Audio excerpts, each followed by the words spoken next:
सर्वात मोठी बातमी घडामोडी पाहण्यासाठी चॅनेल सबस्क्राईब करा। नमस्कार, आजच्या मुख्य बातम्यांमध्ये सुरुवात करूया। पंतप्रधान नरेंद्र मोदी आज दक्षिण भारताच्या दौऱ्यावर आहेत। केरळ आणि तामिळनाडूमध्ये ते अनेक विकास प्रकल्पांचे उद्घाटन करणार आहेत। पायाभूत सुविधा, शिक्षण आणि उद्योग क्षेत्रासाठी मोठ्या घोषणांची शक्यता व्यक्त केली जात आहे। जागतिक बाजारात कच्च्या तेलाच्या किंमतीत मोठी चढ-उतार सुरू आहे। मध्यपूर्वेतील तणावामुळे तेल बाजार अस्थिर झाला आहे। आंतरराष्ट्रीय ऊर्जा एजन्सीने बाजार स्थिर ठेवण्यासाठी मोठ्या प्रमाणावर तेल साठे सोडण्याचा विचार सुरू केला आहे। विमान प्रवाशांसाठी महत्त्वाची बातमी। जेट इंधनाच्या वाढत्या किंमतींमुळे काही विमान कंपन्यांनी तिकीट दर वाढवण्याचा निर्णय घेतला आहे। इंधन अधिभार लागू झाल्याने प्रवासाचा खर्च वाढण्याची शक्यता आहे। थायलंडमधील फुकेट विमानतळावर एअर इंडिया एक्सप्रेसच्या विमानाचे हार्ड लँडिंग झाले। लँडिंग गिअर आणि विमानाच्या पुढील भागाला नुकसान झाले असले तरी सर्व प्रवासी सुरक्षित असल्याची माहिती मिळाली आहे। देशातील एलपीजी पुरवठा सुरळीत राहावा यासाठी केंद्र सरकार सतर्क झाले आहे। वाढत्या जागतिक तेल दरांमुळे गॅस पुरवठ्यावर परिणाम होऊ नये यासाठी विविध उपाययोजना करण्यावर चर्चा सुरू आहे। भारत अक्षय ऊर्जा क्षेत्रात वेगाने प्रगती करत आहे। सौर आणि पवन ऊर्जा प्रकल्पांना प्रोत्साहन देऊन स्वच्छ ऊर्जा वापर वाढवण्यावर सरकारचा भर आहे। यामुळे कार्बन उत्सर्जन कमी करण्याचा प्रयत्न केला जात आहे। डिजिटल इंडिया उपक्रमामुळे अनेक सरकारी सेवा आता ऑनलाईन उपलब्ध झाल्या आहेत।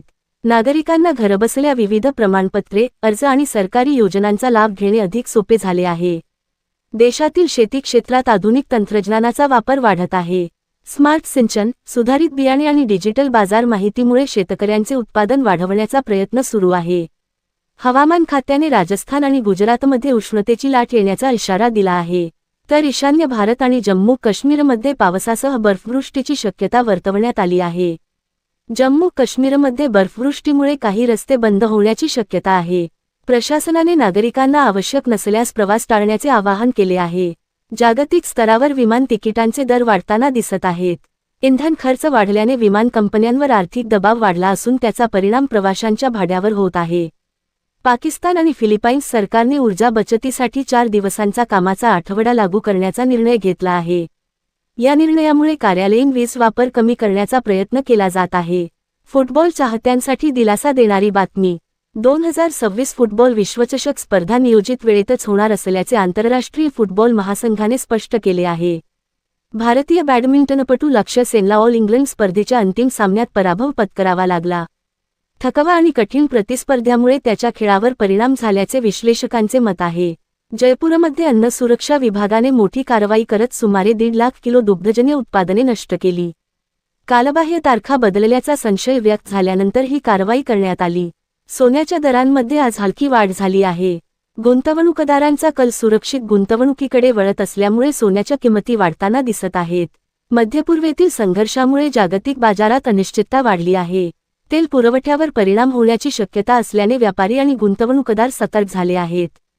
शिक्षण क्षेत्रात सुधारणा करण्यासाठी सरकार नवीन धोरणांवर काम करत आहे। विद्यार्थ्यांना रोजगारक्षम कौशल्ये मिळावीत यासाठी उद्योग आणि शिक्षण यांच्यातील संबंध मजबूत करण्यावर भर दिला जात आहे।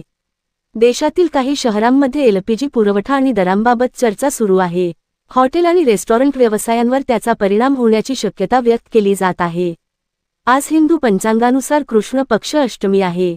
अनेक ठिकाणी धार्मिक पूजा आणि उपवासाचे कार्यक्रम आयोजित करण्यात आले आहेत। जागतिक अर्थव्यवस्थेवर ऊर्जा संकटाचा परिणाम होताना दिसत आहे। तेल आणि वाहतूक खर्च वाढल्याने अनेक उद्योग क्षेत्रांवर दबाव वाढला आहे। डिजिटल शिक्षण कार्यक्रमामुळे विद्यार्थ्यांना ऑनलाईन शिक्षणाची संधी वाढत आहे। सुरक्षित इंटरनेट वापर आणि तंत्रज्ञान कौशल्यावर विशेष भर दिला जात आहे। देशात नवीन महामार्ग आणि रेल्वे प्रकल्पांवर मोठ्या प्रमाणावर काम सुरू आहे। यामुळे व्यापार आणि वाहतूक व्यवस्थेला गती मिळण्याची अपेक्षा आहे।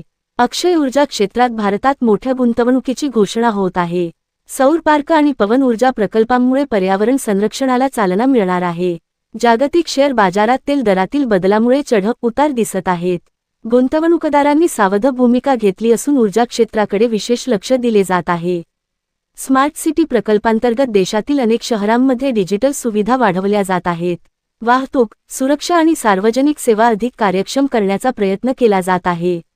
हवामान बदलाच्या पार्श्वभूमीवर अनेक देशांनी पर्यावरण संरक्षणासाठी नवीन उपक्रम जाहीर केले आहेत।